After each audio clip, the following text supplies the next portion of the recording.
The moment the world saw the unedited single take, raw audio waveform of Maria Concepcion's voice, every single critic who had called her a studio trick or a lucky amateur went completely silent, and then they started crying live on camera.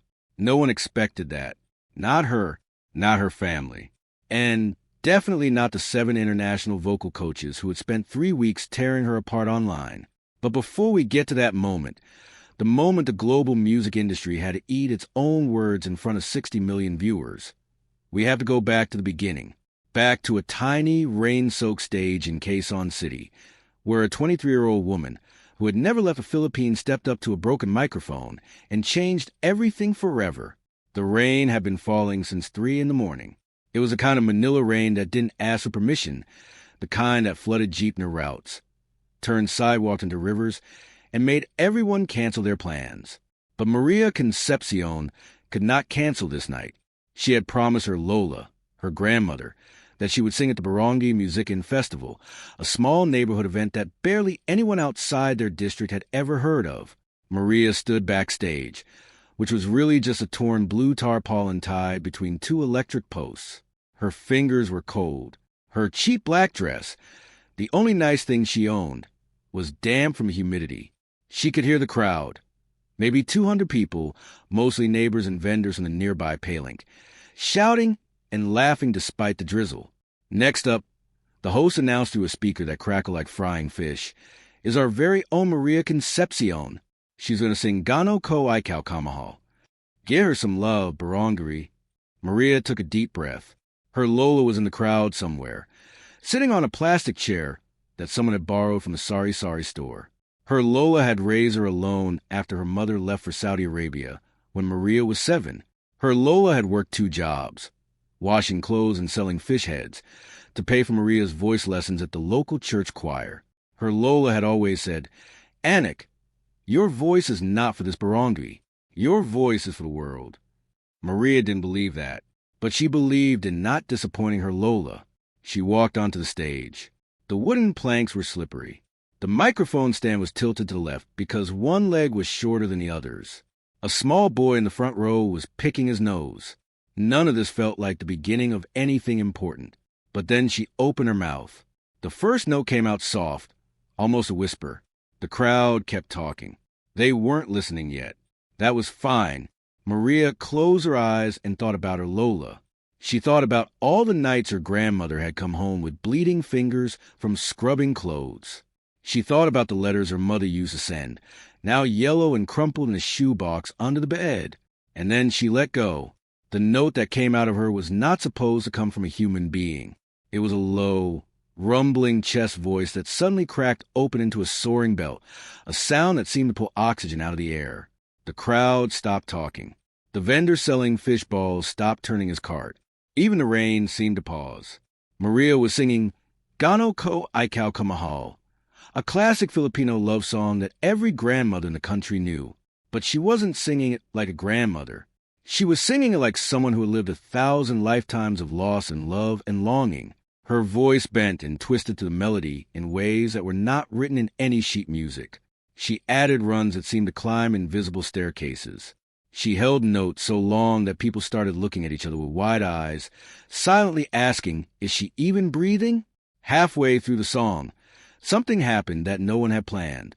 The cheap speaker, the one that had been crackling all night, suddenly gave up. It emitted a loud pop and went completely silent. For a moment, Maria's heart stopped. The backtrack was gone. The sound system was dead. She was standing on a wet stage in front of 200 people with no music, no amplification, nothing but her own voice. Any other singer would have stopped. Any other singer would have apologized and walked off. Maria kept singing. She sang a cappella. Her raw, unamplified voice cut through the rain and reached every single person in that crowd. The sound was not polished. It was not perfect in the way studio recordings are perfect. It was something better, something real. Her voice bounced off the concrete walls of the surrounding buildings.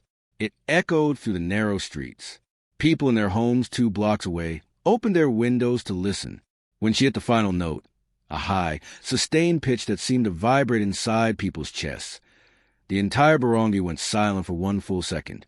Then the crowd erupted, not just clapping, screaming, whistling, crying. The fishball vendor was wiping his eyes with his sleeve. An old man in the back raised both hands to the sky like he had witnessed a miracle. Children were jumping up and down. Maria opened her eyes. She was shaking. She didn't know if it was from the cold or from what had just happened. She looked toward the back of the crowd and found her Lola, who was crying so hard that the woman next to her had to hold her upright. A teenager in the front row, a skinny boy named June who worked at an internet cafe, had been recording the whole thing on his cheap Android phone. He wasn't trying to be a journalist. He just wanted to show his friends a girl who could make the rain stop. He uploaded the video to TikTok at 11:47 p.m. The caption said, "Bro, this girl just sang without a mic, and I felt in my bones #OPM singer #Manila." By sunrise, the video had been watched 3 million times. By the next evening, it was at 20 million. By the end of the week, Maria Concepcion's face was on news websites in 12 countries. Her name was trending on Twitter in Brazil, Japan, the United Kingdom, and the United States. Major record labels had started calling. Television shows were offering appearance fees that were more money than Maria had seen in her entire life. And that was when the backlash began. The first major critic to speak was a man named Derek Holloway. He was a British vocal coach with a popular YouTube channel where he reacted to viral singers. He had 2 million subscribers. He wore expensive headphones in every video and had a habit of pausing performances to point out technical flaws. On the 5th day after Maria's video went viral, Derek posted a reaction video titled, "Is this Filipino singer actually good or just loud?" Derek played the first 30 seconds of Maria's performance. Then he paused. "Right?" he said, leaning back in his chair. "Let's be honest here. This is going to upset some people, but I have to say it. The reason this went viral is not because she's technically amazing. It's because she's loud and people feel sorry for her, because she's singing in the rain." He played another 10 seconds. Pause again. Look at her vibrato. It's all over the place. She's not controlling it. She's just letting it wobble. And her diction? I can barely understand what she's singing. I know it's a different language, but even for that language, her consonants are sloppy. He played the high note at the end. "That note," he said slowly, shaking his head, "is not sustainable. She's pushing from her throat. She's going to damage her vocal cords if she keeps singing like that. Honestly, she's a raw talent with zero training. And that's fine for TikTok. But let's not pretend this is world-class singing." The video got 5 million views in 2 days. Then came the others. A German musicologist named Dr. Helga Fischer wrote a long thread on X, formerly Twitter, analyzing Maria's performance. She called it a demonstration of why viral fame does not equal vocal excellence.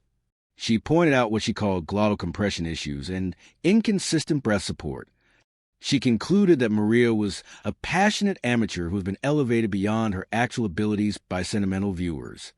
A Nashville vocal producer named Mack, McDaniel, went live on Instagram and laughed at Maria's performance for 8 minutes straight. "Y'all," he said between giggles, "she's literally screaming. That's not singing. That's screaming with emotion. I can find 20 girls in any karaoke bar in Tennessee who can do this." Even some Filipino commentators joined in. A popular Manila-based music blogger named Paulo Ventura wrote, "I love OPM. I love our singers. But we have to be honest. Maria Concepcion is not the best we have. She went viral because of the rain and the dead microphone, not because of her voice. Let's stop embarrassing ourselves by pretending she's the next Lea Salonga." The mockery spread like fire in dry grass. Memes appeared. One showed Maria's open-mouthed singing face photoshopped onto a screaming cat. Another showed her next to a graph labeled Volume versus Talent, with her name under All Volume, No Talent. A third showed the dead microphone with the caption, "The real victim here." Maria saw all of it. She was staying in a small apartment that a local promoter had rented for her, a temporary place while she figured out what to do next. She sat on a foam mattress on the floor, her knees pulled to her chest, scrolling through comment after comment on her phone. The screen light made her face look gray. Her Lola sat beside her, rubbing her back in slow circles. "Don't read those, Anik," her Lola said softly. "Those people don't know you." "Maybe they're right, Lola," Maria whispered. "Maybe I'm not good enough." Her Lola took the phone from her hands and placed it face down on the floor. "You sang that night with no microphone," her Lola said. "Your voice reached the back of the crowd. That is not luck. That is not screaming. That is God giving you something that no one can take away. Now stop crying and show them." Maria looked at her grandmother. The old woman's eyes were fierce. The same eyes that had refused to beg when they had no money for food. The same eyes that had walked 12 kilometers to a hospital when Maria had dengue fever because they couldn't afford a tricycle. "Show them what?" Maria asked. Her Lola smiled. "Show them what you sound like when you're not singing in the rain with a broken speaker. Show them the real you." 2 weeks later, Maria received an invitation that changed everything. The Southeast Asian Music Festival, SEAMF, was happening in Singapore. It was a major event, not the biggest in the world, but big enough. Artists from Indonesia, Thailand, Vietnam, Malaysia, and the Philippines were invited to perform on a professional stage with a live band and a world-class sound system. Maria had been added to the lineup as a viral curiosity. The organizers didn't expect much. They just wanted to capitalize on her 15 minutes of fame. They scheduled her for the early afternoon slot, the graveyard shift of festival performances, when the crowds were still wandering in and the main acts hadn't started yet. But Maria didn't care about the slot. She cared about one thing: the sound system worked. For 3 weeks before the festival, she practiced. Not in a fancy studio. She couldn't afford that. She practiced in her Lola's living room, pushing aside the wooden furniture to make space. She practiced in the church where she had learned to sing as a child, the priest letting her stay after evening mass. She practiced on the rooftop of her apartment building, singing to the Manila skyline as the sun went down. She chose her song carefully. Not another classic ballad, not something safe. She chose Isa Pangaraw, One More Day, a contemporary Filipino rock song that required power, range, and emotional rawness. It was a song about losing someone you love and begging for just one more day with them. Maria had lost her mother to distance, her father to absence, her childhood to poverty. She knew the song in her bones.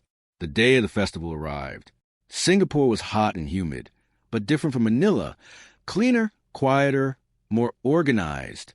Maria had never been on a plane before. She had never left the Philippines. She stood backstage at the festival venue, a massive outdoor amphitheater with tiered seating and professional lighting rigs that cost more than her entire neighborhood. She was terrified. The afternoon crowd was thin, maybe 300 people scattered across seats that could hold 5,000. Most of them were eating lunch or scrolling on their phones. A few were sleeping in the shade.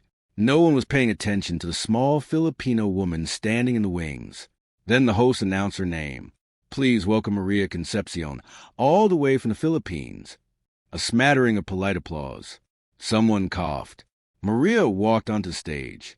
This time, there was no rain, no broken microphone, no torn tarpaulin, just a pristine stage, a professional sound system, and a 7-piece live band that had learned her arrangement in 2 hours. She gripped the microphone stand, the straight one, with all 4 legs the same length, and closed her eyes. The band started playing. A slow, mournful guitar intro. Then the drums kicked in, and Maria began to sing. This time, there was no hiding behind bad sound quality, no excuse of a dead speaker. No one could say the video was edited or the audio was enhanced. This was live. This was raw. This was real. She started softly, almost whispering the first verse. Her voice was clear as glass, every word precise, every emotion deliberate. The people in the front row looked up from their phones. Then the chorus hit. Maria's voice exploded out of her, not loud for the sake of loudness, but loud because the emotion demanded it.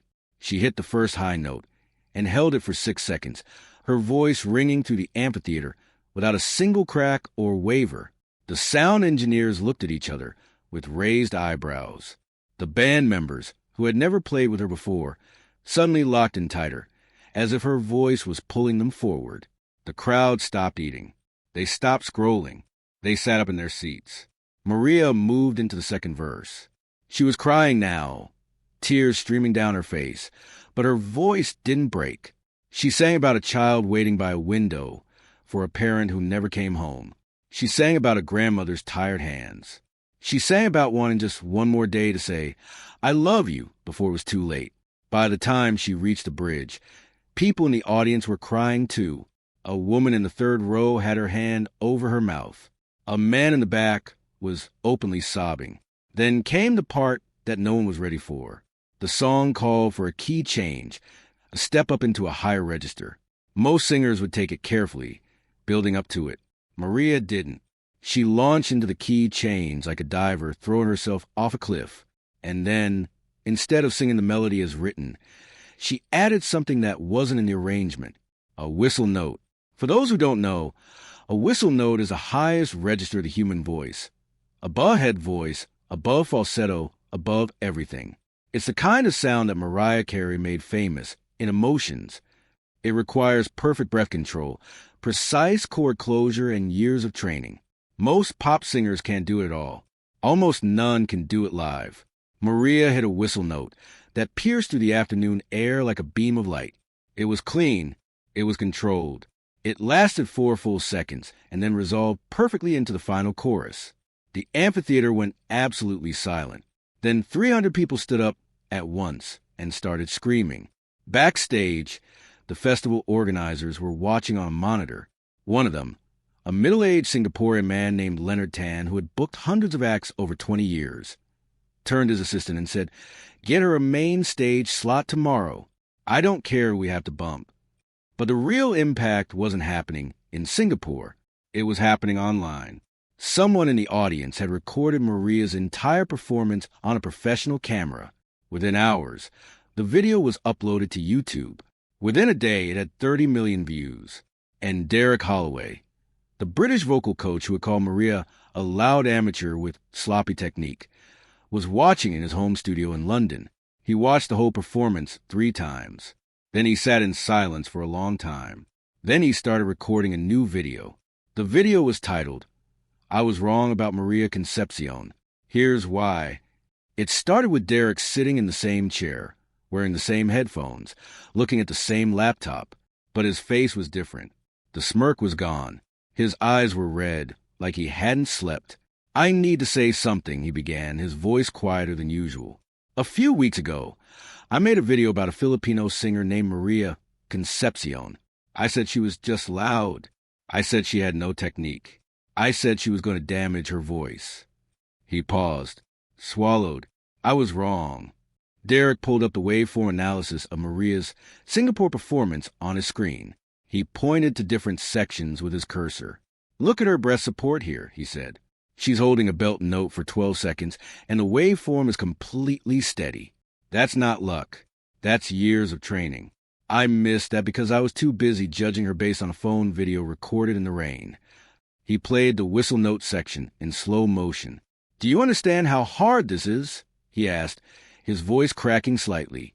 To hit a whistle note live with a full band while crying. "I have been teaching voice for 15 years, and I cannot do this. Most of the people I admire cannot do this." She did it like it was nothing. He leaned back in his chair and rubbed his face. "I mock her because she was singing in a different language.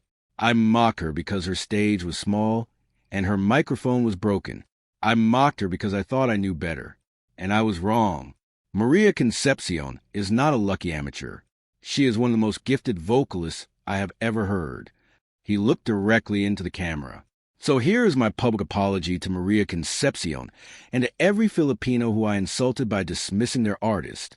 I'm sorry, and I hope you'll give me another chance to react to her music, this time with the respect she deserves." The video got 15 million views in 24 hours. But Derek was just the first. Dr. Helga Fischer, the German musicologist who had written the viral thread criticizing Maria's technique, published a new thread 3 days later. This one was much longer. "After analyzing the Singapore performance," she wrote, "I must publicly retract my previous assessment of Ms. Concepcion. My initial analysis was based on a low-quality video with poor audio and environmental interference. The new footage reveals a vocal technician of extraordinary ability. She went point by point, systematically dismantling her own previous arguments. Her vibrato is not uncontrolled. It is deliberately varied for emotional effect. Her breath support is not inconsistent. It is among the best I have ever documented. Her whistle register is not a studio trick. It is cleanly produced and perfectly placed. I made the mistake of assuming that a viral singer from a developing country could not also be a world-class vocalist. That was my bias, not her flaw. She ended the thread with a single sentence that was screenshot and shared thousands of times. Maria Concepcion has taught me that expertise without humility is just arrogance of a degree. Marcus Mack McDaniel, the Nashville producer who had laughed at Maria for 8 minutes, did something even more dramatic. He flew to Manila. He showed up at the small apartment where Maria was still staying with her Lola. He brought flowers and a handwritten letter. He asked to meet her in person. Maria was suspicious at first. She had seen his Instagram live video. She remembered him laughing.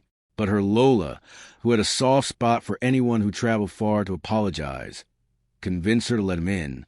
Mack stood in the tiny living room, ducking under the low ceiling fan, looking around at the simple furniture and the religious statues on the shelf. He was a big man, 6'4", broad shoulders, and he looked deeply uncomfortable in a way that had nothing to do with the cramped space. "I'm sorry," he said, and his voice broke. "I made fun of you in front of millions of people. I called you a screamer. I said you had no talent. And I was jealous." Maria stared at him. "Jealous?" she asked. Mack nodded. "I've been in this industry for 20 years. I've worked with Grammy winners. And I have never heard anyone do what you did in Singapore. That whistle note, that's not something you can teach. That's a gift. And instead of respecting it, I laughed at it because it scared me." He handed her the letter. Inside, written in shaky handwriting, was an offer, a free recording session at his Nashville studio, plus an introduction to his management team. "I don't expect you to accept," he said, "but I wanted you to know that I was wrong, and I wanted to say it to your face." Maria looked at her Lola. Her Lola was smiling. "I'll think about it," Maria said. That was enough for Mack. He left Manila the next day, but not before posting a new video. Not a reaction, but a confession. He sat in his hotel room, no edits, no effects, and talked for 20 minutes about what he had learned. "Here's the thing about talent," he said near the end. "Sometimes it shows up in places you don't expect. Sometimes it's wearing a cheap black dress and singing in the rain with a broken microphone. And if you're too proud to see it, you'll miss it. I almost missed it. Don't be like me." The video went viral, but this time the viral wave was different. It wasn't mockery. It was redemption. By the end of that year, Maria Concepcion had done something that no Filipino solo artist had done in 2 decades. She had been nominated for a Grammy. The nomination was for Best Global Music Performance, a category that had historically gone to African or Latin American artists. But Maria's song, a studio version of Isa Pangaraw, recorded in Nashville with Mack's team, had crossed over in a way no one expected. It had charted on the Billboard Global 200. It had been streamed 400 million times. It had been covered by artists in Japan, Brazil, and Germany. The night of the Grammys, Maria wore a traditional Filipina dress, all hand-embroidered pineapple fiber, the same kind her Lola had worn in her own wedding photo. She walked the red carpet surrounded by the biggest names in music, and every single one of them wanted a photo with her. She didn't win that night. The award went to a Senegalese singer who was also incredibly talented. But that didn't matter. What mattered was what happened after the ceremony. A journalist from Rolling Stone approached her for an interview. The journalist asked, "How does it feel to go from being mocked by critics to being nominated for a Grammy in less than a year?" Maria looked at the journalist. Then she looked past the cameras, past the flashing lights, past the velvet ropes. She looked at her Lola, who was standing in the back of the room in her own simple dress, crying quietly into a handkerchief. "It feels like vindication," Maria said. "But more than that, it feels like proof." "Proof of what?" the journalist asked. Maria smiled. The same smile she had given her Lola on that rainy night in Quezon City. "Proof that talent doesn't need your permission. It just needs a chance to be heard. The cameras kept rolling as Maria walked away from the Rolling Stone interview, her Filipiniana dress trailing slightly on the crimson carpet. She didn't know it yet, but that answer, "Talent doesn't need your permission," was about to become the most quoted line of the entire Grammy night. Within an hour, it was trending globally. Within a day, it was printed on T-shirts in her home country. Within a week, it had become a rallying cry for independent artists from Mumbai to Mexico City. But the real story, the one that would turn Maria from a Grammy-nominated curiosity into a global phenomenon, was only just beginning. 3 days after the Grammys, Maria flew back to Manila. She didn't take a private jet. She didn't travel with an entourage. She flew commercial, in economy class, sitting next to a woman who was bringing a ballot box full of canned goods and chocolate for her family in Pampanga. The woman didn't recognize Maria at first. When she did, she started crying. "Anik," the woman said, gripping Maria's hand, "you made us all proud. Every Filipino, everywhere in the world. You made us proud." Maria held the woman's hand and said nothing. She was thinking about the critics. Not with anger anymore, with something closer to gratitude. Their mockery had given her something she didn't know she needed, a reason to prove them wrong. But not everyone had apologized, and some of those who hadn't were about to make a very expensive mistake. The day after Maria arrived home, a prominent American music critic named Jeffrey Corrigan published a piece in the New York Standard. Jeffrey was old school, 62 years old, white hair, horn-rimmed glasses, a reputation for being brutally honest. He had won a Pulitzer for his music criticism in 2012. He had never apologized for anything in his career. His article was titled, "The Grammys' Viral Problem: Why Nominating TikTok Sensations Undermines Musical Excellence." In the article, Jeffrey dismissed Maria's Singapore performance as technically competent but emotionally manipulative. He called her whistle note a party trick, not an artistic choice. He wrote that her success was a product of Filipino nationalist sentiment and social media algorithms, not musical merit. He ended the piece with a sentence that would haunt him. "Maria Concepcion may have fooled the internet and the Recording Academy, but she has not fooled serious music critics. Give her 5 years. She will be selling insurance in Manila like the rest of her countrymen." The article spread fast. Filipino Twitter exploded. Filipino news anchors read excerpts on primetime television, their voices trembling with anger. A petition circulated demanding an apology. But Jeffrey Corrigan didn't apologize. He doubled down. He went on a podcast and said, "I stand by every word. She's a decent singer. She's not a great one. The world has gone mad for mediocrity." Maria's manager, a sharp, no-nonsense woman named Tessie who had been hired after the Singapore Festival, wanted to fire back. She drafted a statement. She called lawyers. She prepared for war. Maria stopped her. "No," Maria said. "Let him talk. I'll answer him the only way I know how." Tessie looked confused. "What way is that?" Maria smiled. "With my voice." What Maria did next was something no one expected. She didn't release a statement. She didn't go on a talk show. She didn't post an angry video. Instead, she went back to Barangay where it all started. The same wet stage. The same torn blue tarpaulin. The same tilted microphone stand with one short leg. But this time, she brought a professional recording team.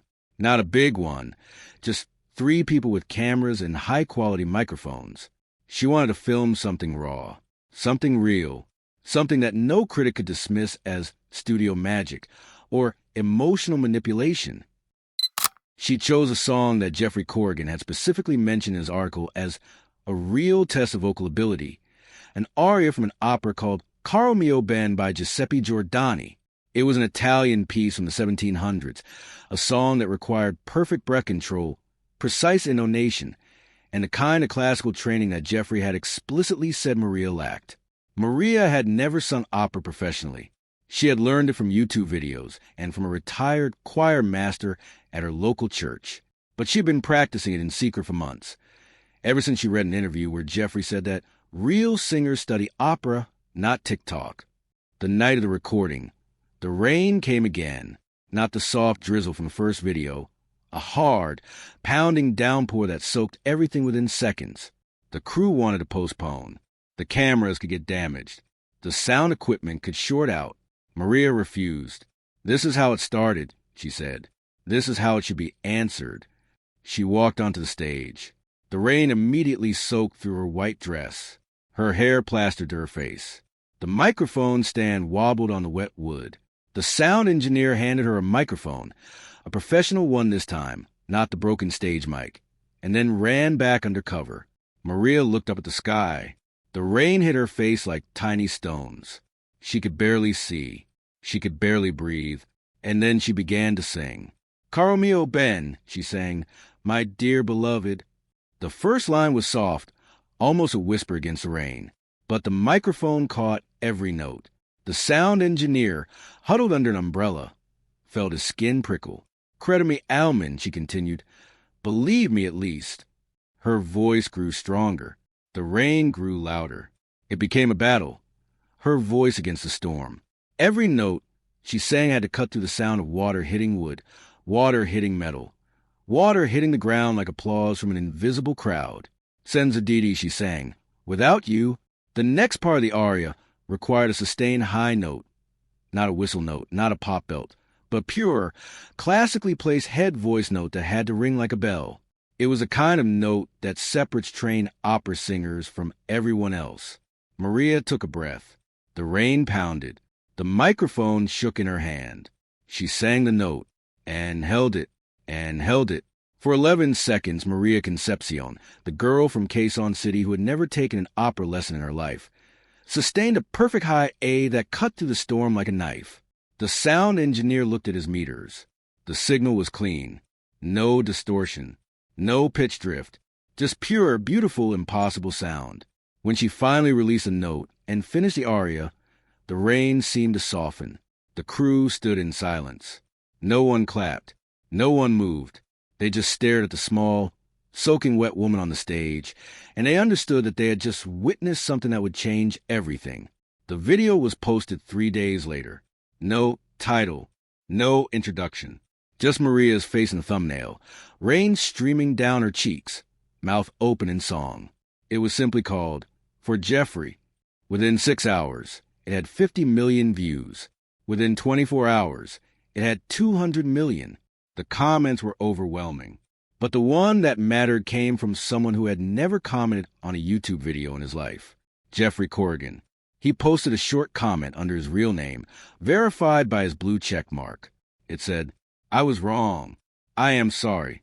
I will say more soon." That more came 2 days later, in the form of a 4,000-word article published on the New York Standard website. The headline was simple, a critic's confession. Jeffrey wrote about watching Maria's video for the first time. He wrote about the rain, the stage, the impossible high note. He wrote about how he had listened to the aria 15 times before he could bring himself to admit what he was hearing. "I have spent 30 years training my ear to detect fraud," he wrote. "I have exposed lip-syncers, pitch-corrected frauds, and studio-manufactured talents who cannot sing a single note without auto-tune. I have made a career out of being skeptical. And I have made a terrible mistake." He described his original article. He described a sentence about selling insurance in Manila. He wrote that he was ashamed. "Maria Concepcion is not a decent singer," he wrote. "She is not a good singer. She is not even a great singer by normal standards. She is something I have encountered only 3 times in my career, a true once-in-a-generation vocal phenomenon. Her technique is not sloppy. It is instinctive in ways that trained singers spend decades trying to achieve. Her emotion is not manipulative. It is honest in ways that most performers never dare to be. And her whistle register is not a party trick. It is a weapon that she wields with surgical precision." He ended the article with a direct apology. "To Maria Concepcion, I am sorry. To the Filipino people, I am sorry. To every artist who has been dismissed by critics who are too arrogant to listen properly, I am sorry. I will be better. We will all need to be better." The article was shared over 1 million times. It was translated into 12 languages. It was discussed on CNN, on BBC, on every major news network in the world. Jeffrey Corrigan, The Pulitzer Prize-winning critic who had never apologized for anything had just given the most public apology in music criticism history. But the story didn't end there.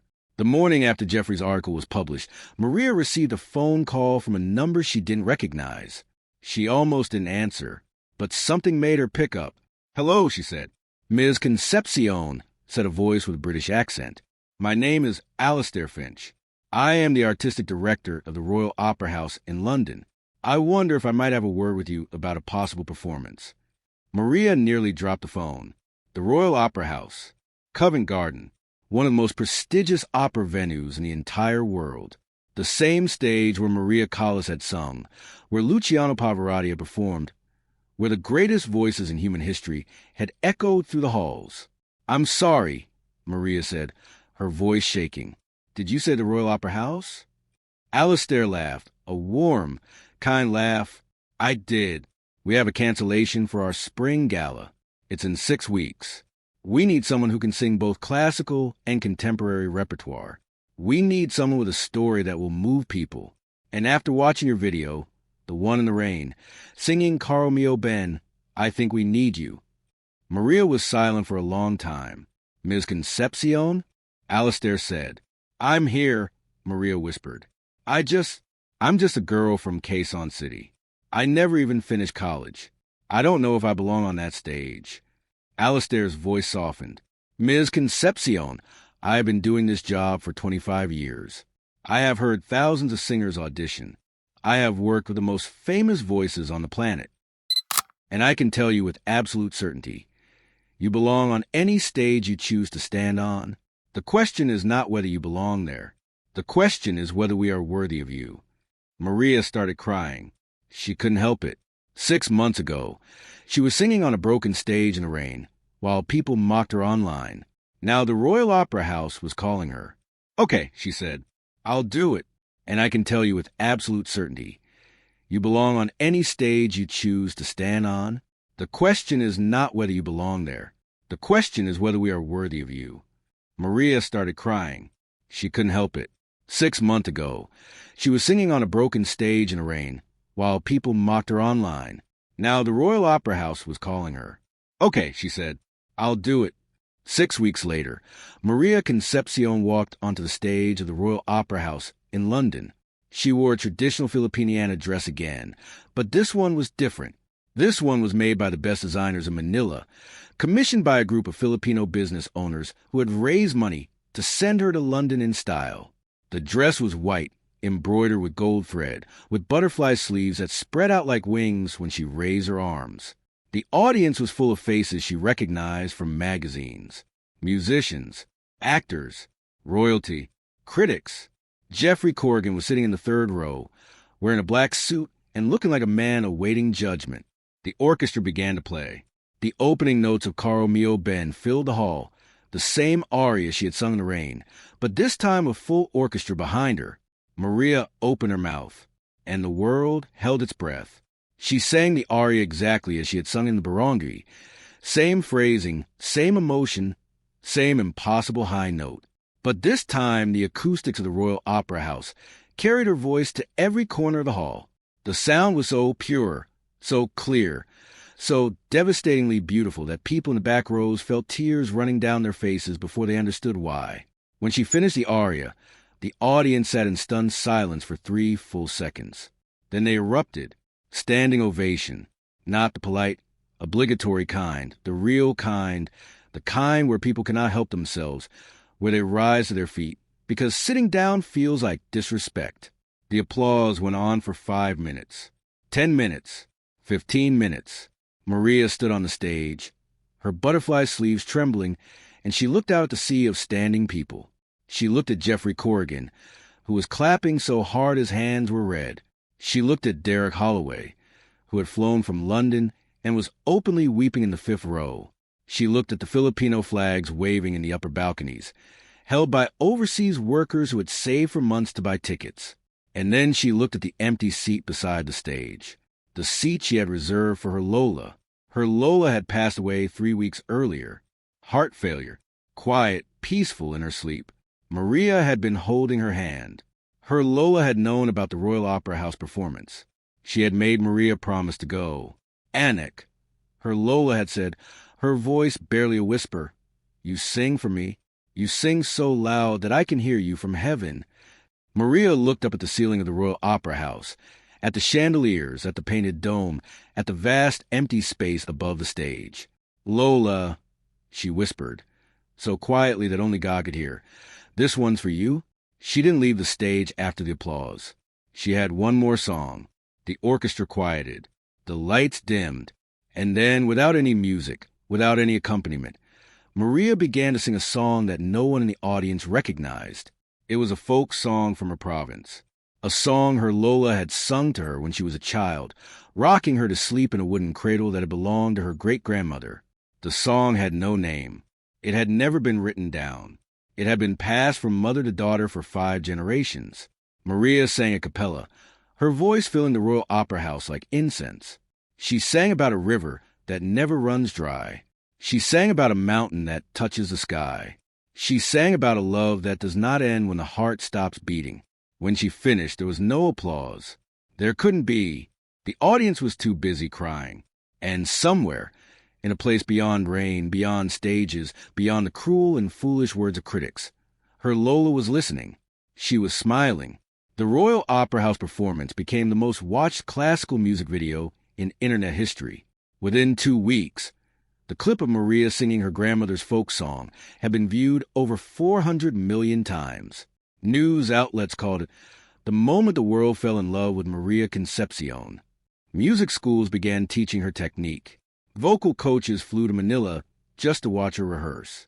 But for Maria, the most important moment happened in a small hospital room, 6,000 miles away from London, 3 months after Lola had passed. She was visiting a children's ward at the Philippine General Hospital. She did this quietly now. No cameras, no press releases, just her and a bag of toys and a heart that remembered what it was like to be a child with nothing. She sat beside a little girl named Amira, who was 9 years old and had leukemia. Amira's hair had fallen out from the chemotherapy. Her skin was pale, but her eyes were bright and fierce and full of light that no disease could extinguish. Can you sing for me? Amira whispered. Her voice was thin, like paper. Maria nodded. She didn't ask what song. She just opened her mouth and sang the folk song, the one her Lola had taught her, the one about the river and the mountain and the love that never ends. Amira listened with her eyes closed. Her small hand gripped Maria's fingers. When the song finished, Amira opened her eyes and smiled. I'm not scared anymore, the little girl said. Maria kissed her forehead. Good, because you're going to be just fine. Amira did not survive. She passed away 2 weeks later. But her mother later wrote Maria a letter, saying that in the girl's final days, she kept humming the folk song. She kept saying that the lady with the golden voice had told her everything would be okay. Maria kept the letter in her wallet. She read it every time she felt tired, every time she wanted to quit, every time the weight of the world felt too heavy. She thought about that letter when the phone rang again, this time with an invitation that would change everything once more. It was the Grammys again. But this time, it wasn't a nomination. It was a request to perform. The Recording Academy wanted Maria Concepcion to sing at the 2027 Grammy Awards, not as a filler act, not as a diversity checkbox, as a headliner. She would have 4 minutes on the main stage, in front of the biggest names in music and a global television audience of over 100 million people. The offer came with conditions. They wanted her to sing something accessible, something in English, something that mainstream American audiences would recognize. They suggested a cover of a famous pop song. They suggested a duet with a well-known Western artist. They suggested everything except what Maria wanted to do. Maria looked at the offer for a long time. Then she called her manager, Tessie. Tell them no, Maria said. Tessie nearly choked. No, Maria, this is the Grammys. This is the biggest stage in music. I know, Maria said. That's why I'm not going to sing someone else's song. I'm going to sing my Lola's song, the folk song, the one in Tagalog, the one no one in America has ever heard. Tessie was silent for a long time. Then she laughed, a nervous, disbelieving laugh. You want to sing a Tagalog folk song at the Grammys? To 100 million people who don't speak Tagalog. Yes, Maria said, because music doesn't need translation. That's what I learned. That's what they all learned. The critics learned it. The world learned it. And now the Grammys need to learn it too. Tessie took a breath. They're going to say no. Then I'm not going. Tessie called back 3 days later. Her voice was shaking. They said yes. The night of the 2027 Grammy Awards arrived. Maria sat in a limousine, her first limousine ever, wearing a Filipiniana dress that had been designed by a young Filipino couturier named Ramon. The dress was deep blue, the color the Philippines see at midnight, embroidered with thousands of tiny pearls that looked like stars. Her hair was pulled back simply. Her only jewelry was a small gold cross that had belonged to her Lola. The limousine pulled up to the red carpet. The cameras flashed. The reporters shouted her name. But Maria barely heard any of it. She was thinking about Amira. She was thinking about her Lola. She was thinking about the rain and the broken microphone and the critics who had laughed at her. She was thinking about how far she had come. Inside the auditorium, Maria was seated in the front row. Beside her was Taylor Swift. Behind her was Beyoncé. Across the aisle was Adele. She was surrounded by the most famous voices in the world, and every single one of them had asked to meet her before the show. Then the lights dimmed. The host announced the next performer. Ladies and gentlemen, please welcome, for the first time ever at the Grammys, Maria Concepcion. The stage was dark. The audience clapped politely, uncertainly. No one knew what to expect. The rumors had been swirling for weeks. That Maria was singing in Tagalog, that she had refused to compromise, that she was about to do something unprecedented. A single spotlight hit the center of the stage. Maria stood there, alone, no band, no backup singers, no orchestra. Just her and a microphone. She closed her eyes, and she began to sing. She sang the folk song, the one without a name, the one her Lola had sung to her in a wooden cradle, in a small house with a leaking roof, on nights when there was no food and no hope and nothing but a grandmother's love to keep the darkness away. She sang it in Tagalog, every word, every syllable. She did not translate. She did not explain. She simply opened her heart and let the song pour out. The first verse was soft, almost a whisper. The audience leaned forward, straining to hear. The second verse grew stronger. The third verse, the verse about the river that never runs dry, rose into a belt that filled the auditorium like a wave. By the fourth verse, people were crying. Beyoncé had her hand over her mouth. Adele was gripping the armrest of her chair. Taylor Swift was crying so hard that her mascara was running. Maria reached the final verse, the verse about the love that does not end when the heart stops beating. She thought about her Lola. She thought about Amira. She thought about every person who had ever been told they were not good enough, not smart enough, not worthy enough. And then she hit a note that no one in that auditorium had ever heard before. It was not a whistle note. It was not a belt. It was something else, something ancient and new at the same time, a note that seemed to come from the very center of the earth, from the bottom of the sea, from the deepest part of the human soul. It vibrated through the speakers, through the floor, through the bodies of everyone in that room. She held the note for 15 seconds. When she finally let go, the auditorium was silent. Not the silence of confusion, the silence of awe, the kind of silence that happens when people have witnessed something they cannot fully understand. Then the standing ovation began, not just the people in the front rows. Everyone, every single person in that auditorium rose to their feet. The camera panned across the audience, capturing faces wet with tears, hands raised in applause, mouths open in disbelief. The ovation lasted 8 minutes. It was the longest standing ovation in Grammy history. Maria stood on the stage, shaking. She had done it. She had sung her Lola's song to the world, and the world had listened. But the night was not over. After the performance, Maria was approached backstage by a man she had never met before. He was tall, dark-skinned, with kind eyes and a smile that seemed to light up the hallway. He was wearing a simple black suit and no tie. "Ms. Concepcion," he said, extending his hand. "My name is Kwame Asani. I am the CEO of Global Records. Maria knew the name. Everyone knew the name. Global Records was the biggest music label in the world. They represented artists who sold out stadiums, who won Grammys every year, who had billions of streams. Mr. Asante, Maria said, shaking his hand. It's an honor. The honor is mine, Kwame said. I've been in this business for 30 years. I have signed some of the biggest names in music, and I have never seen a reaction like the one you just got. 8 minutes. That's not normal, Ms. Concepcion. That's historic. Maria didn't know what to say. Kwame leaned closer. I'm not going to give you a pitch tonight. You're exhausted. You're overwhelmed. But I want you to know that Global Records wants to work with you, not to change you, not to make you sing in English, not to turn you into something you're not. We want to help you bring your music, your real music, your grandmother's music, to the entire world. He handed her a business card. It had his personal phone number on it. Take your time, he said. Think about it. Talk to your family. And when you're ready, call me. He walked away. Maria stood in the hallway, holding the card, her heart pounding. She thought about the critics who had mocked her. She thought about the rain. She thought about the broken microphone. She thought about her Lola, who had always said that Maria's voice was for the world. She looked at the card. Then she smiled. Maria did not call Kwame Asante the next day, or the week after, or the month after. Instead, she went home to Quezon City.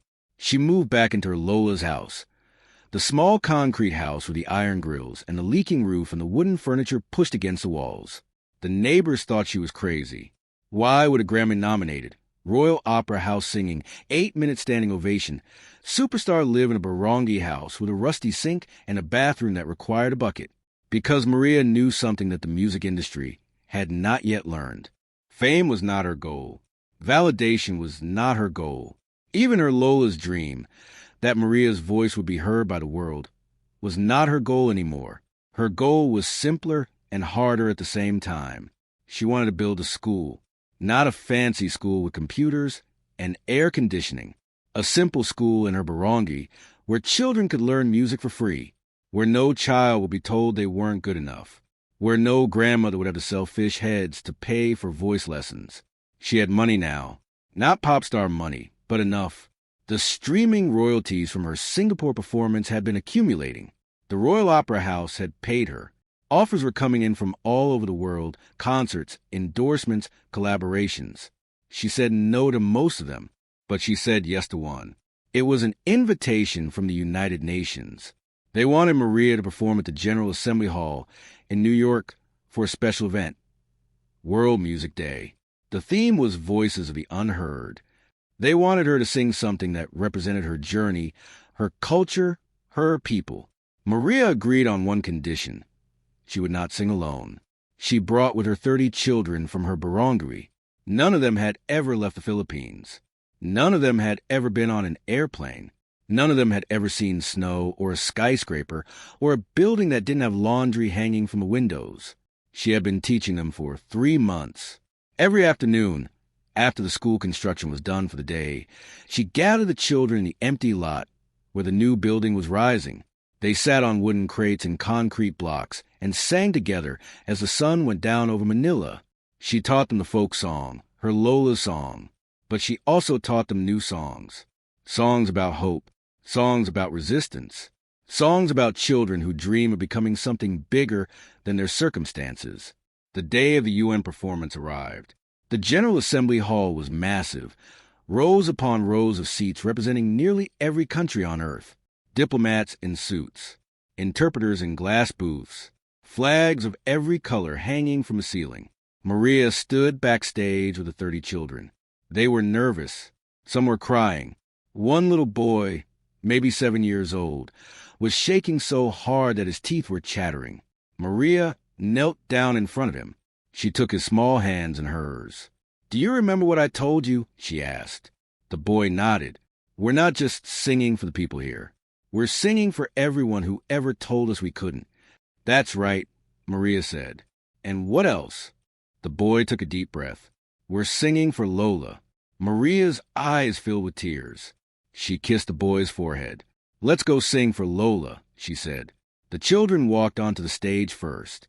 30 small figures in white shirts and blue skirts and pants, the colors of the Philippine flag. They lined up in 3 rows, hands at their sides, faces serious. Then Maria walked out. She wore a simple white dress, no embroidery, no pearls, no butterfly sleeves, just white cotton, like the uniform she had worn in her own childhood school. The audience applauded politely. They didn't know what to expect. They had heard about Maria Concepcion, of course. The viral singer, the critic silencer, the woman who had made the Royal Opera House weep. But children? At the UN? This felt more like a school recital than a global event. Then Maria raised her hand. The children began to sing. They sang in Tagalog. They sang in English. They sang in a language that had no words, just sounds, just emotions, just the pure, unfiltered voice of childhood. They sang about hunger and homework and parents who work far away. They sang about cockroaches in the kitchen and floods in the street and the sound of rain on a tin roof. They sang about dreaming. And then, all at once, without a conductor, without a cue, they launched into the folk song. The same song Maria had sung in the rain. The same song she had sung at the Royal Opera House. The same song that had made the Grammys weep. But this time, it was different. This time, it was not one voice. It was 31 voices, woven together like threads in a tapestry. The children's high, clear sopranos floated above Maria's warm, powerful alto. The sound was not polished. It was not perfect. It was something better. It was real. Halfway through the song, something happened that no one had planned. A diplomat from the Philippine delegation, a stern-faced woman named Ambassador Teresa Cruz, who had never been seen crying in her 30-year career, stood up. Not to leave, to listen. She stood at her seat, her hand over her heart, tears streaming down her face. Then the diplomat from Ghana stood up, then the diplomat from Brazil, then the diplomat from Japan.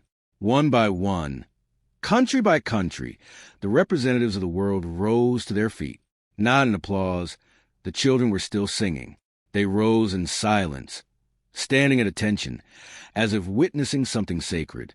By the final verse, every single person in the General Assembly Hall was standing. The children finished the song. The last note hung in the air like a prayer. And then silence. No one clapped. No one moved. For 10 full seconds, the most powerful people in the world stood in absolute silence, unable to speak, unable to breathe, unable to do anything but feel. Then Ambassador Teresa Cruz started clapping, slowly at first, then faster. The sound echoed off the walls of the empty hall, because the hall was not empty, not anymore.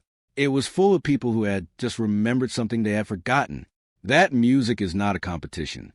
That talent is not a weapon. That a child's voice, singing a song from home, is worth more than all the Grammys in the world. The video of a UN performance went viral within hours. But this time, the viral wave was different. There were no critics to silence, no apologies to extract, no debates about technique or range or authenticity. There was just a video of 30 children singing their hearts out in front of the world. And the world watched, and the world wept, and the world, for just a moment, was better. The UN performance changed something fundamental in Maria. Not her voice, that had always been there. Not her fame, that had come and gone in waves. What changed was her understanding of what her voice was for. Before, she had sung to survive, to escape, to prove herself to critics who dismissed her. After the UN, she sang for something larger. She sang for the children in her barangay, who now had a school with real walls and a real roof and a real music teacher. Maria herself, 2 afternoons a week. She sang for the overseas workers who watched her videos in foreign cities, homesick and exhausted, finding comfort in the sound of their own language. She sang for the grandmothers who had no money but endless love, who saw in Maria a reflection of their own sacrifices. But the world was not done with Maria Concepcion, and the biggest test of her career was still to come. 6 months after the UN performance, Maria received an invitation that made her laugh out loud when she first read it. The invitation was from Derek Holloway, the British vocal coach who had been the first major critic to mock her. He had apologized publicly. He had flown to Manila to meet her. He had become, surprisingly, a friend, not a close friend, but a respectful one. They exchanged emails occasionally. He sent her vocal exercises he thought she might find useful. She sent him recordings of Filipino folk songs he had never heard. But this invitation was different. Derek was organizing a global vocal summit in London. He was inviting the most respected vocal coaches, musicologists, and performers from around the world to come together for a week of workshops, lectures, and performances. He wanted Maria to be the closing act, but he also wanted her to participate in something unprecedented, a live, public vocal analysis session. The same kind of analysis that Derek had done in his first video, the one where he had torn her apart. But this time, the analysis would be conducted by a panel of 7 experts, all of whom had previously criticized her, and it would be streamed live to millions of viewers. Why would I agree to that? Maria asked Derek over the phone. Because, Derek said carefully, it would show the world how much you've grown. But more importantly, it would show the world how much we have grown. The critics, the experts, the people who were too quick to judge. We want to analyze you not to tear you down, but to understand you, to learn from you, to show other young singers that criticism, when done with humility and respect, can be a gift. Maria was silent for a long time. Lola always said that the people who criticize you the loudest are often the ones who need you the most. Maria said finally. Derek laughed softly. Your Lola was a wise woman. She was... Maria agreed. Tell me when and where. The vocal summit was held at the Royal Academy of Music in London. The auditorium was packed. 500 attendees, plus cameras streaming to an online audience that would eventually reach 50 million people. On the stage sat 7 experts in a semicircle. Derek Holloway was in the center.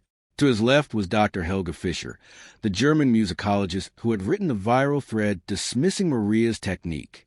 To his right was Mack McDaniel, the Nashville producer who had laughed at her on Instagram. Next to them were 4 other experts, a Japanese vocal pedagogue, a Brazilian ethnomusicologist, an Indian classical singer, and a South African choir director.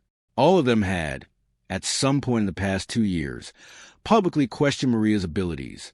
And then there was an empty chair facing them, the chair where Maria would sit. The audience buzzed with anticipation.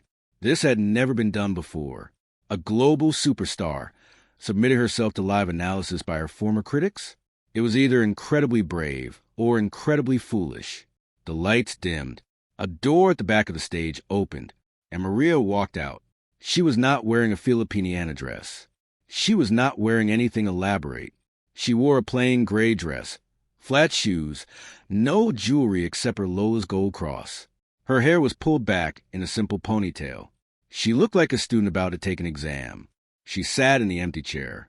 Thank you for coming, she said, her voice calm and steady. I'm ready whenever you are. Derek cleared his throat. He looked nervous, more nervous than Maria, which was remarkable. Maria, he began, I want to start by saying that this is not an ambush. We are not here to mock you or to tear you down. We are here to learn.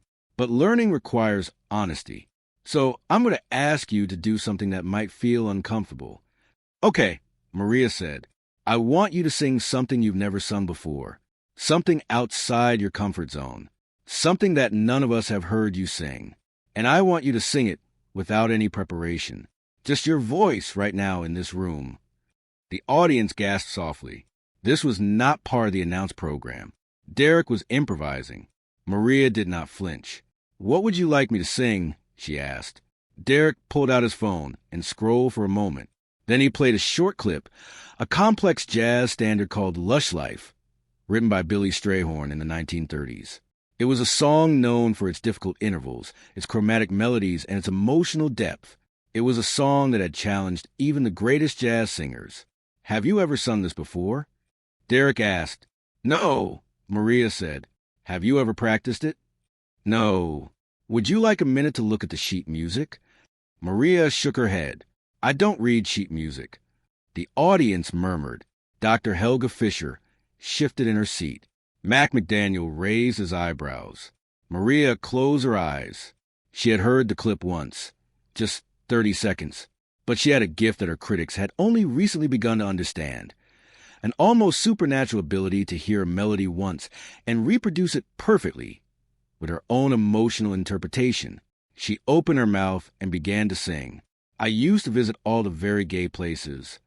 Her voice was soft at first, tentative, as if feeling its way through unfamiliar terrain.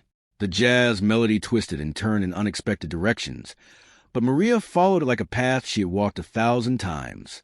Her phrasing was not conventional. She held some notes longer than written, shortened others, added slides and bends that were not in the original. Dr. Helga Fischer leaned forward, her pen hovering over her notebook. Come what may, I want to go back to the days when I was young and gay. Maria reached the bridge, the most difficult part of the song, where the melody jumps between registers and the emotional intensity peaks. She took a breath. The room was completely silent. And then she did something that no one expected. She changed the key. In the middle of the bridge, without warning, she modulated up a half step. It was a risky move. If she had misjudged her pitch even slightly, the entire performance would have fallen apart. But she didn't misjudge. Her voice climbed the new key like a mountain climber, finding hidden footholds. When she reached the final note, a long, sustained, aching cry, she held it for 10 seconds, letting it fade into silence like a distant train. The auditorium was frozen. Derek Holloway was the first to speak. Maria, he said, his voice barely above a whisper. That was not supposed to be possible. You've never sung that song before. You've never practiced it. And you just performed an arrangement that I've never heard anyone perform.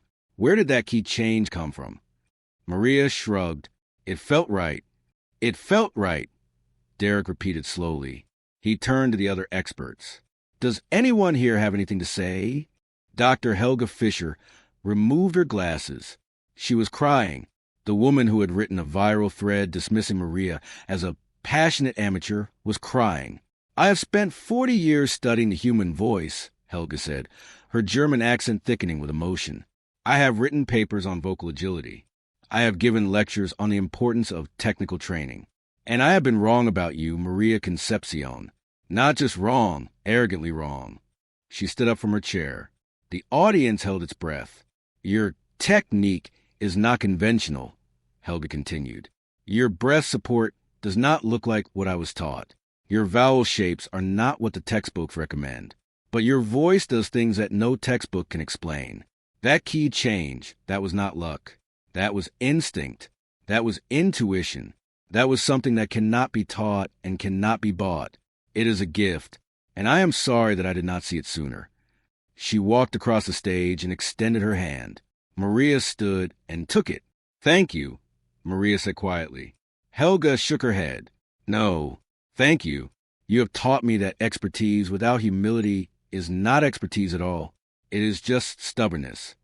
The audience began to clap, not the thunderous applause of a concert, but the respectful, appreciative clapping of people who had witnessed something important. One by one, the other experts stood and said their piece. Mack McDaniel apologized again, more deeply this time, his voice breaking as he described watching Maria's UN performance with his young daughter. The Japanese vocal pedagogue, a soft-spoken man named Kenji Tanaka, admitted that he had dismissed Maria's whistle register as acoustic accident until he analyzed her Royal Opera House recording and found it was cleaner than any studio-produced whistle note he had ever measured. The Brazilian ethnomusicologist, a woman named Dr. Luciana Mendes, offered a different kind of apology. I am not a vocal coach, she said. I am a scholar of how music travels between cultures. And I failed to recognize that Maria's voice was not trying to sound Western. It was not trying to sound classical. It was not trying to fit into any category I had created. It was simply being itself. That is not a flaw. That is the highest achievement. Finally, Derek Holloway stood. He walked to the center of the stage and faced the audience. 2 years ago, he said, I made a video mocking this woman. I called her a loud amateur. I said she had no technique. I was a million miles from the truth, and I have spent every day since trying to understand how I could have been so blind. He turned to Maria. You didn't need us to validate you. You never did. But we needed you to humble us. And you did. So on behalf of every critic who ever dismissed you, every expert who ever doubted you, Every person who ever laughed at a viral video from a developing country and assumed it couldn't possibly be world-class. I am sorry, and I am grateful. Maria looked at him. She looked at all of them. The 7 experts who had once mocked her, now standing in front of her with tears in their eyes. "Can I say something?" she asked. "Please," Derek said. Maria walked to the front of the stage. She looked out at the 500 people in the audience, vocal coaches, music teachers, students, journalists. She looked at the cameras streaming to 50 million people around the world. "When I was a child," she began, "my Lola used to tell me that the world would try to make me small. She said that people would look at where I came from, a small house, a poor barangay, a country that many people don't take seriously, and they would assume I had nothing to offer. She told me not to be angry at those people. She told me to pity them, because a person who cannot see talent unless it comes in a familiar package is a person who will miss most of the beauty in the world." She paused. "I am not angry at any of you," she continued. "I was never angry. I was sad. Sad that you couldn't hear what I was singing because you were too busy analyzing how I was singing. Sad that you couldn't feel what I was feeling because you were too busy checking boxes on your technical rubrics." She looked directly at the camera that was streaming to 50 million people. To every young singer watching this who's been told they're not good enough, don't listen. To every artist from a country that the world ignores, keep creating. To every person who has ever been dismissed because they look right or sound right or come from the right place, your voice matters. Your voice is enough. And one day, maybe not today, but one day, the world will stop talking long enough to listen. She smiled, a small, sad, beautiful smile. And when that day comes, you better be ready to sing. The auditorium erupted in applause. Not the polite clapping from before, real thunderous, standing ovation applause. People were crying. People were hugging each other. People were holding up phones, recording the moment, sharing it with the world. Maria stood at the edge of the stage, bathed in light, and for the first time in a long time, she felt something she had almost forgotten. Peace. Not the peace of winning. Not the peace of being validated. The peace of knowing that she had done what she came to do. She had not set out to silence critics. She had not set out to become famous. She had set out to sing for her Lola, for her barangay, for every child who had ever been told they were not enough. And she had done that. The rest was just noise. The Vocal Summit in London marked the end of one chapter of Maria's life and the beginning of another. But the chapter that followed, the one that would cement her legacy forever, did not begin on a stage. It did not begin in a recording studio. It did not begin with a Grammy or a standing ovation or a viral video. It began in a courtroom. The case was filed on a Tuesday morning in Manila. The plaintiff was a consortium of 7 major record labels, the same labels that had once rejected Maria, claiming her voice was too raw and too foreign for international markets. The defendant was Maria Concepcion. The labels were suing her for breach of contract. The contract in question was one that Maria had never signed.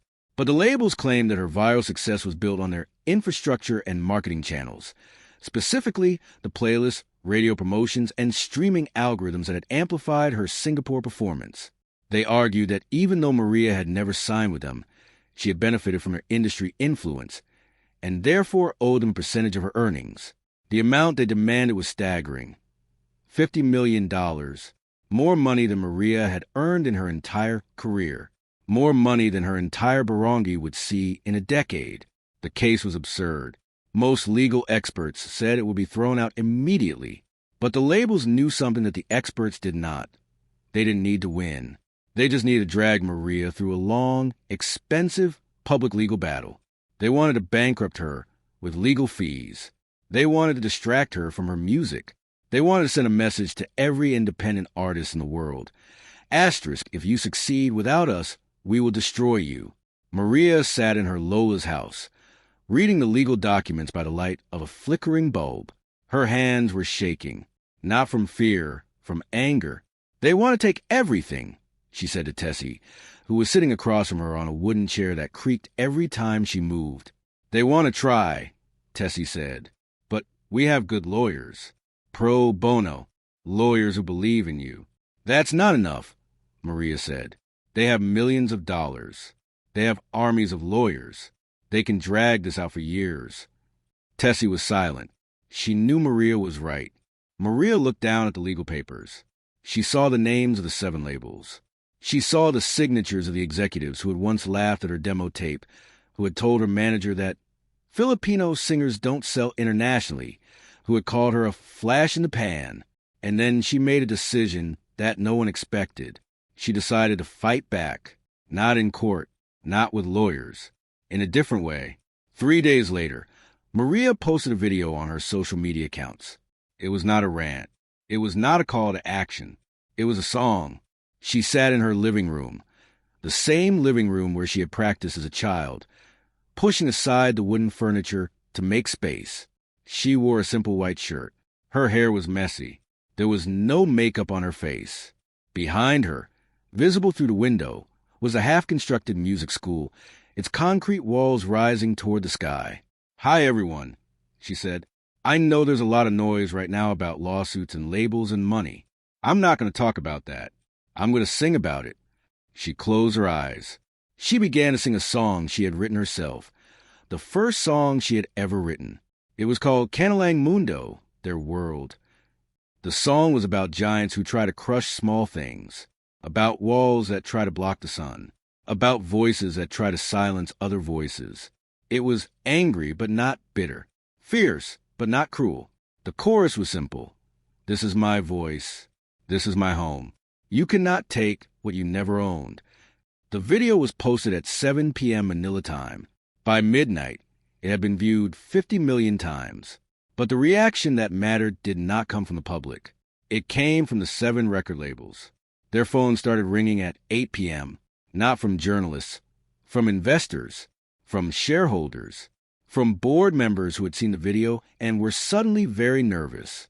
Because Maria had not just sung a song. She had done something much more dangerous to the labels. She had inspired a movement. Within 24 hours of the video being posted, independent artists from 17 countries had posted their own versions of Canalang Mundo. A Brazilian funk singer recorded a version in Portuguese. A Kenyan rapper added a verse in Swahili. A Korean indie band covered it with traditional instruments. A group of indigenous Australian singers performed it in their ancestral language. The song became a global anthem, not because it was polished or produced or promoted, because it was true. The hashtag Canalang Mundo trended in 42 countries. News outlets around the world picked up the story.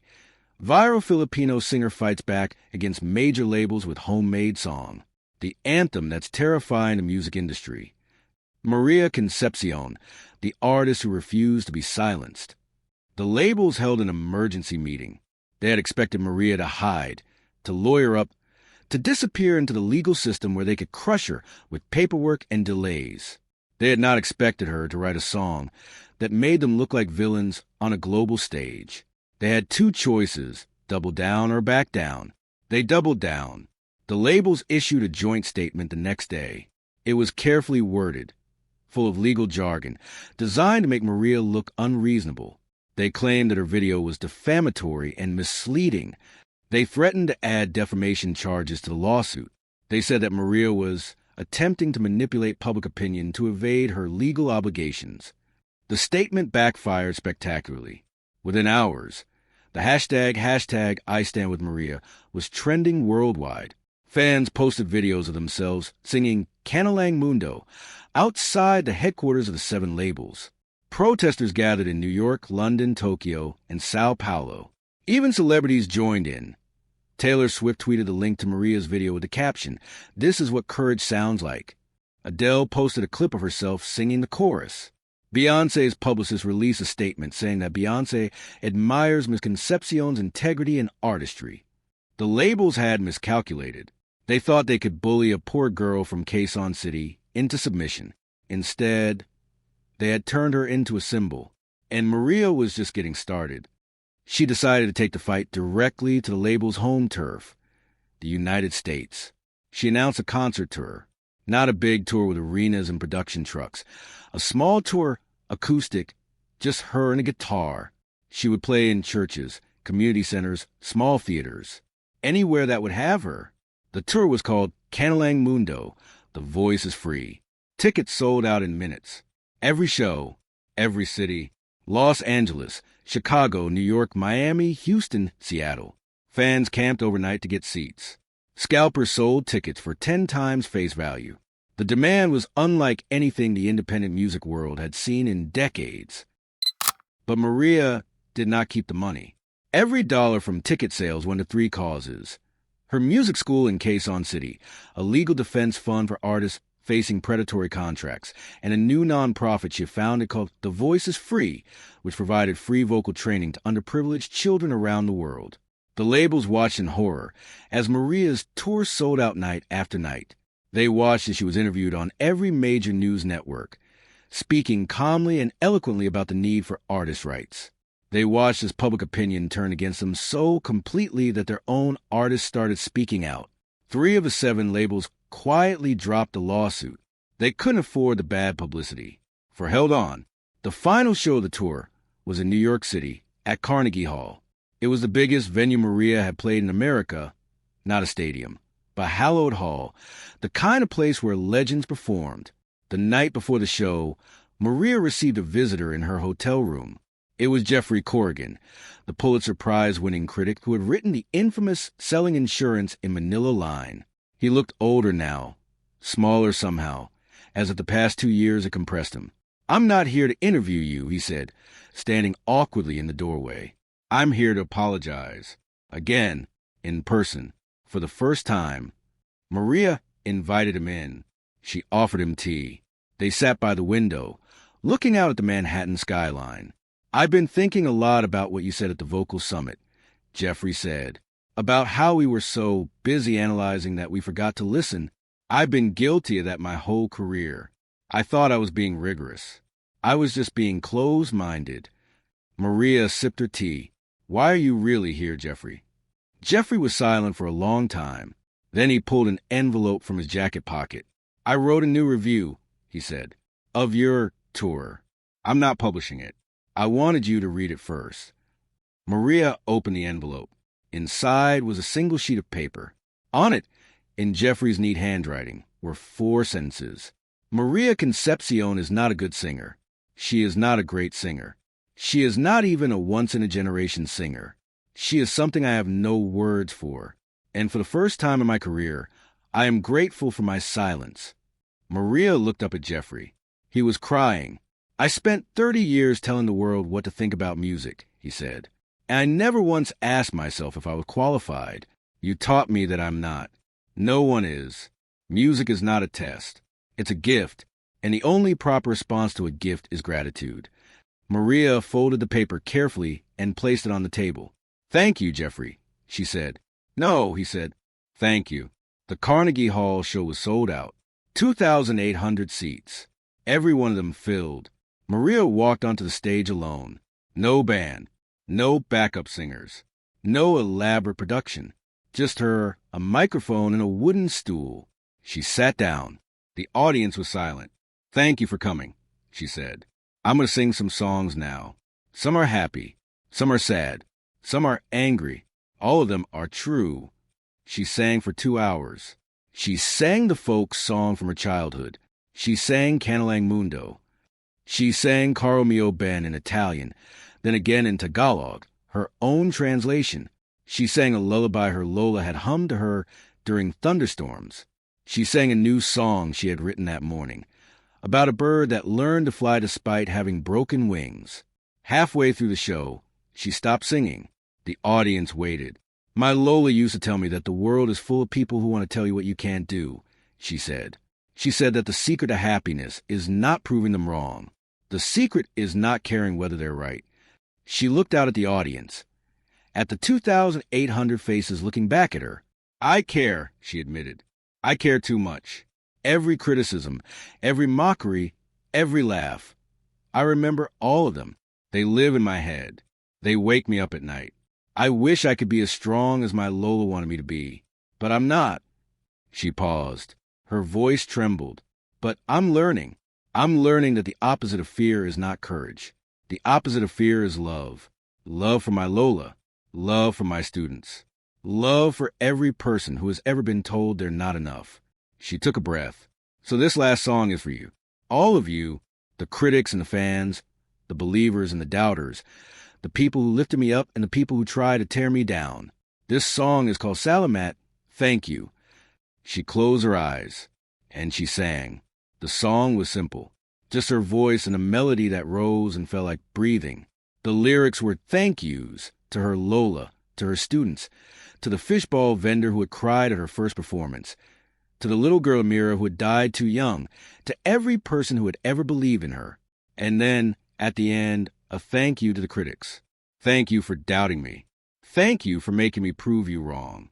Thank you for showing me that the only approval I need is my own. When she finished, the audience did not applaud. They sat in silence.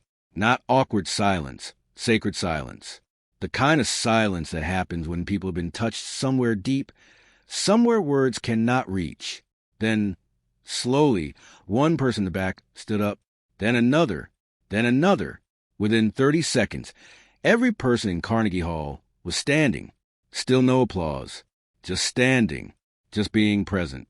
Just bearing witness. Maria sat on her stool, tears streaming down her face, and for the first time in her life, she did not feel like she had to prove anything to anyone. She was enough. She had always been enough. The world had just taken a very long time to catch up. The next morning, Maria woke up to news that made her laugh and cry at the same time. The 4 remaining record labels had dropped the lawsuit, all of them, publicly, with apologies. Their joint statement read, "We have watched Maria Concepcion's journey with admiration and regret. We were wrong to pursue legal action against her. We were wrong to try to diminish her success. We apologize unconditionally and have made a donation of $1 million to her nonprofit. The Voice is Free, as a small gesture of our remorse." Maria read the statement 3 times. Then she put down her phone and looked out the window of her hotel room. The New York skyline was glittering in the morning sun. She thought about the broken microphone, the rain, the critics who had laughed at her, the labels who had tried to destroy her. She thought about her Lola, who had always said that the world would try to make her small. And she thought about how she had refused to shrink, not because she was strong, not because she was talented, not because she was special, because she had something to sing. And nothing, not mockery, not lawsuits, not the combined weight of an industry that wanted her fail, could stop her from singing it. The lawsuit was over. The critics had apologized. The labels had surrendered.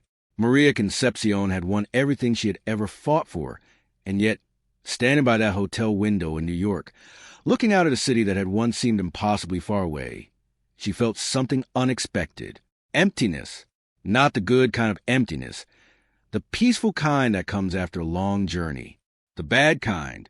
The kind that whispers, "What now?" She had spent 2 years climbing a mountain. Every step had been a battle. Against poverty, against mockery, against an industry that wanted her to fail. She had reached the summit. She had planted her flag. But now, standing at the top, she realized she had been so focused on climb that she had forgotten to ask herself where she wanted to go next. She called Tessie. "I want to go home," Maria said. "You are home," Tessie said. "You're in New York. You just played Carnegie Hall. The whole world is watching you." "No," Maria said softly. "I want to go home. Quezon City. My Lola's house. I want to sleep in my own bed. I want to hear the roosters in the morning. I want to eat fish balls from the cart on the corner." Tessie was silent for a moment. "Maria, you have offers, world tours, endorsements, a documentary, a biopic. Your phone hasn't stopped ringing. You can't just go home." "Watch me," Maria said. She flew back to Manila the next day. Economy class again. No entourage. No announcement. She arrived at Ninoy Aquino International Airport at midnight, took a taxi to her barangay, and walked the last block alone, her suitcase wheels rattling over the uneven pavement. The street looked exactly the same. The Sari Sari store on the corner, its fluorescent light flickering. The tricycles parked in a row, drivers sleeping inside. The smell of diesel and fried food and rain-soaked earth. She stopped in front of her Lola's house. The paint was peeling. The iron grills were rusted. The roof still leaked. But the lights were on inside. She had asked her neighbor, Aling Rosa, to stay there while she was gone. Aling Rosa opened the door before Maria could knock. The old woman took one look at her and started crying. "Anik," Aling Rosa said, pulling her into a hug. "You're home. You're really home." Maria hugged her back, breathing in the familiar smell of laundry, soap, and coffee. "I'm home," she whispered. She walked inside. Nothing had changed. The wooden furniture was still pushed against the walls. The religious statue still sat on the shelf. Her Lola's rocking chair still faced a window, as if waiting for someone who would never return. Maria sat in the rocking chair. She closed her eyes, and for the first time in 2 years, she did not think about singing. The next morning, Maria woke to the sound of roosters. She lay in bed for a long time, listening to neighborhood wake up, the sizzle of frying garlic, the shouts of vendors, the laughter of children walking to school. She got dressed in shorts and a t-shirt, no makeup, no fancy clothes, just her. She walked to the corner and bought fish balls from Manglito, the same vendor who had been there since she was a child. He tried to give them to her for free. She refused. "Bayad, puh," she said, pressing coins into his hand. "Same as always." Manglito looked at the coins, then at her. "You're different, Maria," he said. "No," she said. "I'm the same. The world just sees me differently now." She walked to the music school, her school, the one she had built with her own money and her own sweat. The building was finished now. 2 stories, 8 classrooms, a small auditorium with wooden benches. Children were already inside, practicing scales on second-hand instruments that had been donated from all over the world. She stood outside the gate, watching them. A little girl was singing the folk song, her Lola song, in a high, clear voice that made Maria's heart ache. The girl saw her and stopped singing. Her eyes went wide. "Ma'am, Maria?" the girl whispered. Maria smiled. "Keep singing," she said. "Don't stop for me." The girl took a breath and continued. Maria leaned against the gate and listened, and for a moment, she forgot about Grammys and lawsuits and critics and labels. She forgot about Carnegie Hall and the Royal Opera House and the United Nations. She just listened to a child sing, and it was enough. But the world was not ready to let Maria Concepcion disappear into a quiet life of teaching and fish balls. 3 weeks after she returned to Manila, she received a letter that changed everything again. Not from a record label, not from a concert promoter, from the Vatican. Pope Francis had heard about her story. He had watched the video of her singing at the UN. He had read about her music school and her nonprofit. And he had a request. He wanted her to sing at the Vatican, at the annual Christmas Eve, Massachusetts, in front of the Pope and millions of viewers around the world. The letter was short and formal, but at the bottom, someone had added a handwritten note in Italian. La musica è l'unica lingua che tutti capiscono. Music is the only language that everyone understands. Maria read the note 3 times. Then she called Tessie. "I need you to book me a flight to Rome," she said. "You're going?" Tessie asked, surprised. Maria looked at her Lola's gold cross, hanging around her neck. My Lola was a devout Catholic. She went to Mass every morning at 5 a.m., even when she was sick, even when she was tired, even when we had no money for offerings. She would want me to do this. Tessie was quiet for a moment. "What are you going to sing?" Maria thought about it. The Vatican would expect something traditional, a Latin hymn, maybe, or a classical aria. Something safe, something appropriate. But Maria had never been good at safe. "I'm going to sing the folk song," she said. "My Lola song." Tessie gasped. "Maria, that's not a religious song. It's not in Latin. It's not even in English. The Vatican invited me." Maria interrupted gently. "Not my voice, not my fame. Me, Maria Concepcion from Quezon City.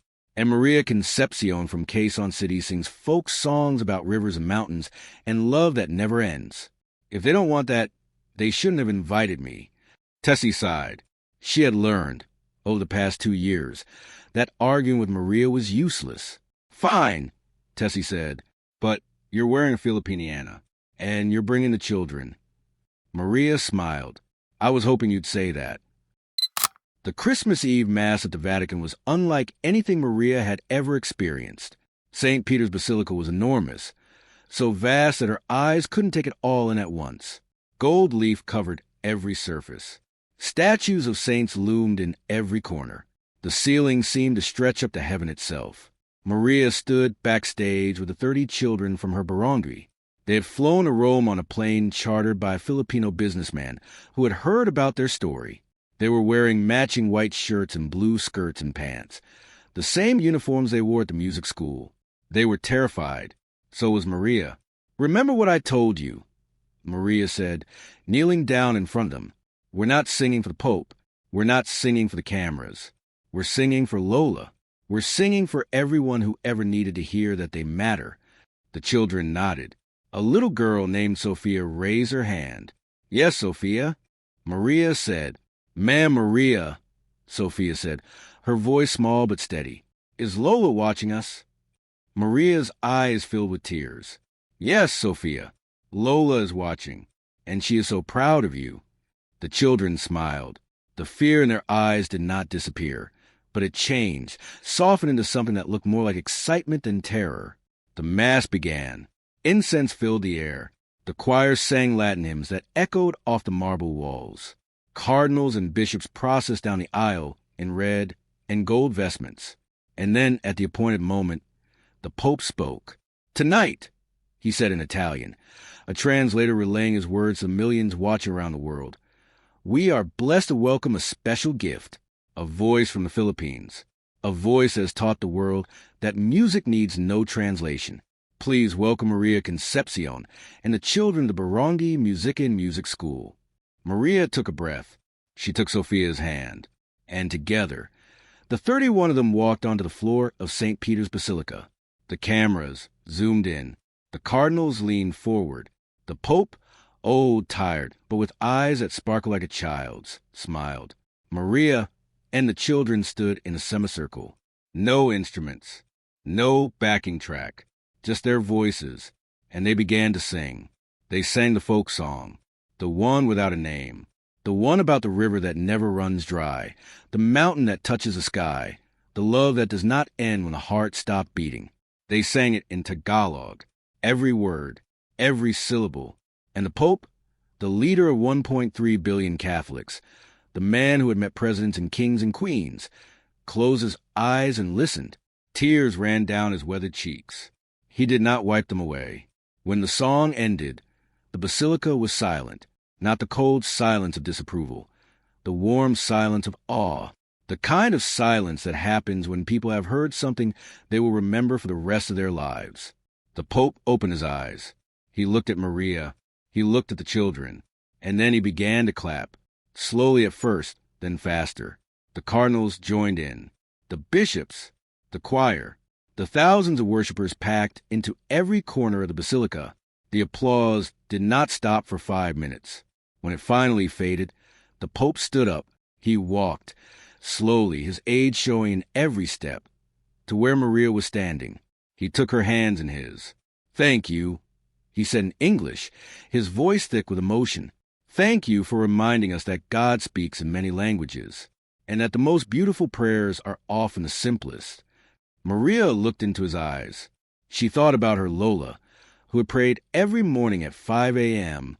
She thought about the little church in her barangay, with its cracked pews and its leaking roof, and its congregation of poor people who gave what little they had.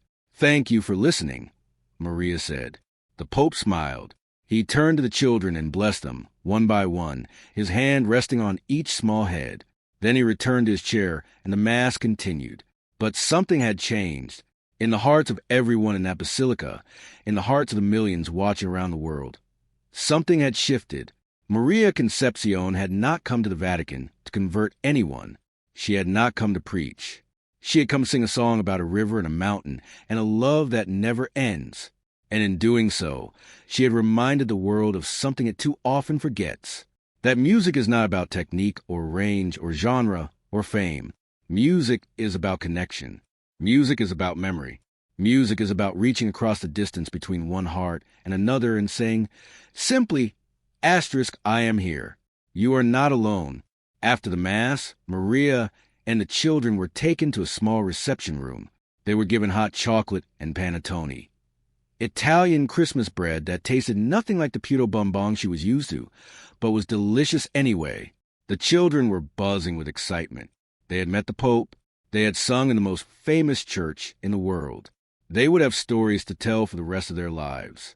Maria sat in the corner, holding her hot chocolate, watching them. Sophia came and sat beside her. "Ma'am Maria," Sophia said, "are you sad?" Maria looked at the little girl.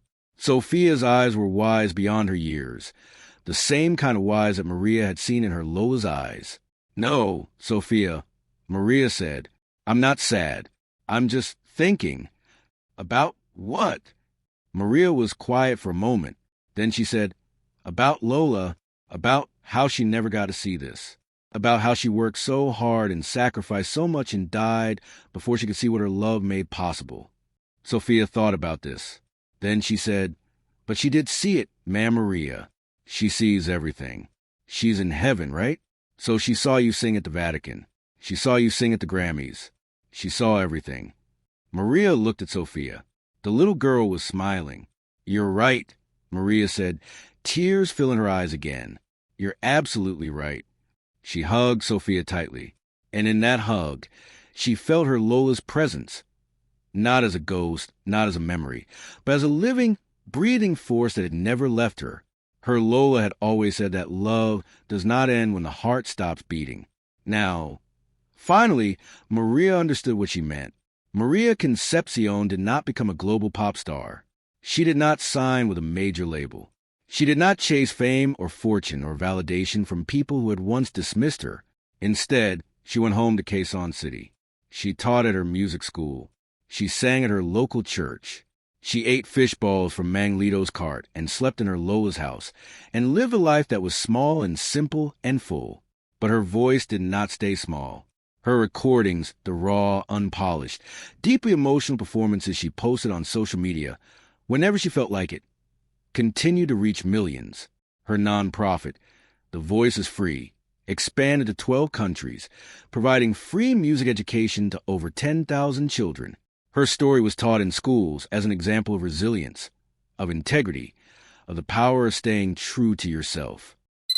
The critics who had mocked her became her unlikely allies. Derek Holloway started a scholarship fund for Filipino vocal students. Dr. Helga Fischer wrote a book about Maria's technique, titling it The Voice That Defied Categories. Jeffrey Corrigan retired from criticism and became a music teacher at a public school in the Bronx. The 7 record labels that sued her quietly rebranded their artist development programs, emphasizing authenticity and cultural respect. They had learned belatedly, expensively, that trying to control artists like Maria Concepcion was not just unethical, it was bad business. And Maria lived. She lived simply. She lived fully. She lived without regret. Every night, before she went to sleep, she sat in her Lola's rocking chair and looked out the window at the Manila sky. She thought about the rain and the broken microphone and the critics who had laughed at her. She thought about the children in her school, singing scales in the morning sun.